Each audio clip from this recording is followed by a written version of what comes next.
Hi, my name is Carlos Gutiérrez. I am the co-founding executive director of Cinema Tropical, the not-for-profit organization dedicated to the promotion of Latin American cinema in the US. And it is my pleasure to introduce my dear colleague, Cecilia Barrionuevo, who's the artistic director of the Mar del Plata Film Festival in Argentina. Hola, Cecilia, ¿qué tal? Hola, Carlos. Hi, how are you? We're both the programmers of Neighboring Scenes, New Latin American Cinema, the annual showcase presented by Film at Lincoln Center in partnership with Cinema Tropical. And now we're celebrating our 7th annual edition. And we're very thrilled to be back in theaters. This year's Neighboring Scenes will take place between Thursday, February 24th and Monday, February 28th at the Walter Reed Theater at Film at Lincoln Center. And after 2 very long years, we're thrilled to be back with in-person screenings. But anyway, I guess it's important to mention that we have 2 types of passes. We have an $80 all access pass, as well as a $20 all access pass for students. And for more information, visit Film at Lincoln Center's website, filmlink.org. And there's more information on the films we'll be discussing, and tickets go on sale on February the 11th. And before we talk about our curatorial practice and more specifically about this year's lineup, I guess it's very important to note and to say that Latin American cinema has been producing some of the best films and some of the most powerful and probably risk-taking cinema in the past 2 decades for numerous reasons, which I'm not gonna discuss here because otherwise this could go for a long time. But the region has built a very solid cinematography in 2000 filmography. I mean, in 2019, just right before COVID, the region produced over 900 films, which is of course a record-breaking number for the region. And it's important to mention that it's not only quantity but quality of what's essence here. In that sense, we want to salute our partners at the Film at Lincoln Center for being such a vital platform for the exhibition of Latin American cinema in this country through its numerous festivals and series like New York Film Festival, New Directors, New Films, Arte de Rio, and of course, Neighboring Scenes. Film at Lincoln Center has been an important and epicenter for the exhibition of Latin American cinema in this country. And having said that, Cecilia, do you want to share some with the audience some of the curatorial aspects that we've taken into consideration for programming Neighboring Scenes in the past and also this year in particular? Yes, of course. Thank you, Carlos. Yeah, and in fact, we are very excited. We talk a little bit about the importance of the films that we have selected for this year, because we feel that it's a very interesting selection. We have tried to show the diversity of the Latin American cinema, as you said before, and try to be very representative in our selection in relation with different type of voices and ways of seeing, model of productions, language, ways of approaching reality, which is also very, very different not only in every country, but also in every small town in Latin America. And that is also why we have selected films that represent different places, times, and contexts, seeking to give rise to a cinema that represents and reflects its time. The program for this year, we present a program composed by short films and feature films and works of various lengths ranging from 2 minutes to 2 hours. We have included experimental films, narrative films, documentaries, fiction, animation, and author with trajectories and many new names to discover, which films have less visibility in theaters or are not well-known films, and films that premiere in the biggest film festivals. And many of these films of this year are directors' debut features films. Yeah, I think that we think that this is very important for Neighboring Scenes. No, it's also a showcase that commits to new voices. For this edition, I guess it's important to mention that we're screening 13 feature films and 6 short films, so a total of 19 films. And we're happy to announce that we have 1 international premiere, 7 North American premieres, and 6 US premieres. So local New York audiences will have a chance to see many of these films before other national and international audiences. Another important thing to mention is that out of these 19 films in the program, 11 were directed by women filmmakers. We usually, in the past, have had a very solid representation of women filmmakers, but this year, more than ever, we have in the program, there's more women filmmakers, which also sign how women filmmakers are really important in Latin American cinema. We have films from 9 different countries, which include Argentina, Brazil, Chile, Costa Rica, Colombia, Mexico, Peru, Uruguay, and Venezuela. So also talks about the geographical diversity that Cecilia was talking about. And also, we're very happy to announce that we'll have 8 guest filmmakers between directors and producers in attendance for Q&As and introductions. So that's a better reason to be there in person and celebrate the power of in-person screenings. And now onto the program of this year's lineup, and we'll go in chronological order from Thursday to Monday. So the opening night on Thursday, February 24th, is the Mexican film The Other Tom, El Otro Tom, by the Uruguayan-born filmmakers Rodrigo Pla and Laura Santoyo. This is their first collaboration, the first time they co-direct. The film is based on a novel by Santoyo, and it tells the story of Elena, a working-class Latina single mom, and her 9-year-old son, who live in the U.S.-Mexico border, and Tom, the son, who has been diagnosed with ADHD. We're very happy to welcome back to Dr. Rodrigo Pla. We had screened his previous film, A Monster Without 1,000 Heads, and he was here in New York with us to introduce that film. And the next day, you can see Medusa, a Brazilian film that had a long-running festival. It was a part of the selection of the Cannes Film Festival last year in Director Fortnight. Medusa was made by Anita Rocha da Silveiras, who had previously made Kill Me Please. Kill Me Please was programmed in New Director, New Films a few years ago here. And see a bunch of teenagers here in this film. You see a bunch of teenagers as a protagonist between prayers, choreography, songs, and videos for social networks, freely reinterpreting the myth of Medusa in a dark and conservative, misogynistic, Bolsonaristic Brazil. It's a disturbing and critical film, and it's the film. I think it's Anita will be with us join us in the series, so you can talk with her. Next, that Friday, we're also screening The Sky is Red, which is a powerful debut feature by Chilean director Francina Carbonell. I guess it was important to mention that, from what Cecilia was saying, that we also have a good mixture between fiction and nonfiction films, and this is a really potent documentary. It narrates, recreates the 2010 fire at the San Miguel prison in Santiago de Chile, where 81 people died. So it's a really powerful film that uses images from security cameras and archival audio, and documents from a court filing to recreate this horrible event and all what it involves. The next one is another documentary, this De Todas las Cosas que se han de saber. This documentary was shot in Los Andes, in a small village in a town in the north of Peru, where before leaving for Paris, the writer César Vallejo was born and raised, and this isolated town called Santiago de Chuco was also the main setting for the writer's poems. De Todas las Cosas que se han de saber, it's a deeply moving film. It's a portrait of the collective memories of the people of the town, and it's a debut documentary of Sofía Velázquez, around one of the most important Latin American authors. And the next one is another documentary. In this case, is Red Star.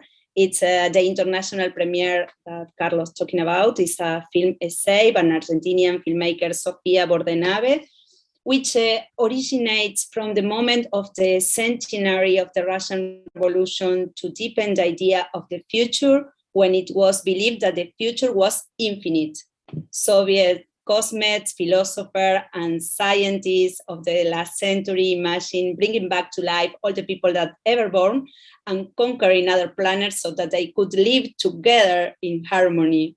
This is a debut film also and was the winner of the Critics Award for Best First Film at the Mar del Plata International Film Festival.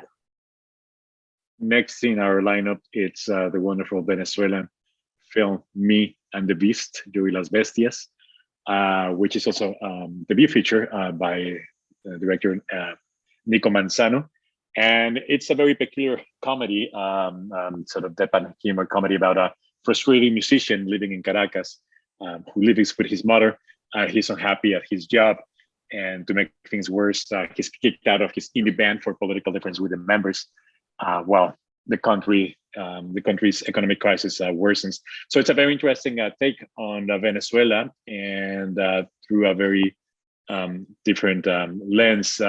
One day, this frustrated musician, he encounters two mysterious masked beings, the Beast, who inspire him to compose music. This is Me and the Beast. And then on Saturday night, Saturday the 26th, we'll screen The Box, La Caja, as a centerpiece for Neighboring Scenes, which is a second fiction feature film by Venezuelan director Lorenzo Vigas. He became, or his film From Afar, became the first Latin American film to win the Golden Lion at the Venice Film Festival a few years ago. And this film, set in Mexico, tells the story of a teenager from Mexico City who travels north of the country to collect for the remains of his father who died in unknown circumstances. And there he meets a stranger person who looks very similar with his father, and that detonates different things.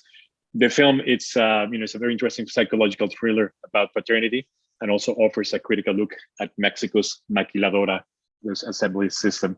And I guess it's important to mention that this film was in the main competition at the Venice Film Festival last September. The next film in our lineup is Aurora. It's the third film by Costa Rica's filmmakers Paz Fábrega, starring for two amazing actresses. The film tells the story of Juliana. She is 16 years old and has become pregnant without wanting to, without knowing who the father of her baby is. And at the moment, her school teacher finds out and decides to help her. And the film, it's a delicate, exposes diverse perspective of the motherhood and mothering. And the film was premiered last year at the Rotterdam International Film Festival, and it's a co-production between Costa Rica, Mexico, Panama, and it's the North premiere here in Neighboring Scenes. And the next one is another documentary. It's called Dirty Feathers. It's a film debut documentary by a Mexican-American photographer and director, Carlos Alfonso Corral. The film is produced by well-known filmmaker Roberto Minervini and shot on the streets of the borders of El Paso and Ciudad Juárez in suburban black and white with precise distances. This very style film is a respectful portrait of the people living on the edge. And the film was released in the Panorama section at the Berlinale Film Festival last year. Our next film in the program was a winner for Best Film at the Jeonju Film Festival, and was also recently announced as the Cinematopicale Award winner for Best Documentary. It is the powerful, very potent debut as Splinters, Esquilas, by Argentine director Natalia Garayalde. And actually, it's very interesting. I think there's some connection here with the Sky is Red, in the sense that both filmmakers use footage. In this case, Natalia uses personal footage from a personal camcorder to capture a major explosion at a military factory in her hometown in 1995, which was a big scandal in Argentina. And through this personal footage, Natalia is able to create the link between the personal, the family, and the national, the political. And it's also a very powerful debut feature. I think one of the most important debuts in Latin America cinema last year. Then also on Sunday, we'll also be screening a Chilean film, My Brothers Dream Awake, which also has won numerous awards, including the awards for Best Film, both the Guadalajara Film Festival and the Valdivia Film Festival, Guadalajara Film Festival in Mexico, the Valdivia Film Festival in Chile. And it's the second feature film by Mapuche director Claudia Guayquimilla. And it has world premiere at the Locarno Film Festival and tells the story of two kids who are incarcerated in a juvenile prison. And it's inspired by real events, and it's a very powerful film that includes non-professional actors, the two kids, also mixes with renowned actress Paulina Garcia, who you might remember from the Academy Award-nominated film Gloria. The last day, Monday, last day of for Neighboring Scenes, you can see The Joy of Things. This is a feature debut of director Thais Fujiwara. And the film portrays a middle-class family, a social sector perhaps not so often seen in Brazilian films. And the main character is Paula, who has two children and is pregnant, and she decides to go with them and her mother to their beach house and build a huge swimming pool there to spend the summer, but economic and family crisis haunt her, and nothing else is as she pretends. And the film is a great film and great debut film. And last but not least, in the feature lineup, it's the third feature film by Uruguayan writer and director Manolo Nieto, The Employer and the Employee. And if you've seen his previous two films, The Dog Pound and The Militant, you'll see, and he continues his insightful and provocative examination of class conflict in Latin America. This film is set in Uruguay, close to the border of Brazil, and it stars Argentine actor Nahuel Perez Vizcayart, who has acted in numerous films. You might remember him from BPM, Beats Per Minute, the French film. And it's the relationship. The film tells the relationship between a young land owner and a teenager who works with him.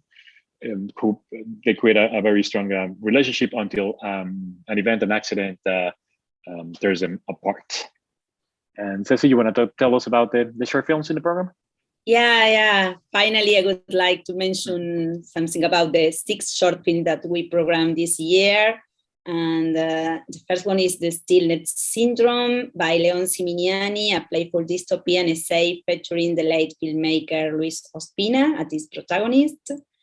The next one is Holiday by Azucena Lozana. Holiday was shot in 16 millimeters and to the sound of the word of Bruno Negrao's poem Ese Sufo Secreto. Dear Chantal by well-known director Nicolás Pereda. It's a moving tribute to the filmmaker Chantal Akerman, of course. Sol de Campiñas is the last short by Jessica Sara Rinland. It portrays the work of a group of archaeologists in a square in a Brazilian city.